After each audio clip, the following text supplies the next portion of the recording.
Violence is a massive problem. The more I research, the more I realise how deeply embedded it is in women's lives in so many different ways. My specialism is violence against women and girls, specifically looking at how we might end violence. And that's the full spectrum, so I do a lot of work around different forms of domestic abuse, intimate partner violence, also sort of psychological harassment also. I work on harmful cultural practices, which includes female genital mutilation.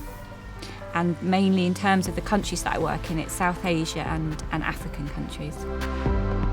I've been doing my research for 17 years. And I began in India for my PhD research, but actually what came through in the stories that I was recording and listening to was that violence was just an everyday part of women's lives. So my research took more of a focus on that violence and trying to understand the triggers for it, but also how women navigate that violence, how they build resilience to it and how they campaign against it in ways that may not seem that obvious from the outside. We know an awful lot more now than we ever have done about why violence happens, but we're still quite a long way from really understanding what works to end it.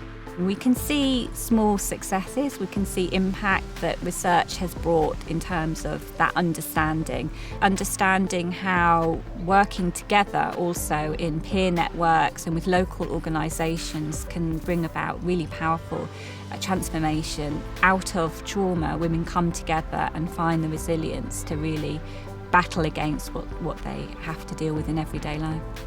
So the impact that I want to bring about through my research is really to see transformation and change, which is an end to violence against women and girls.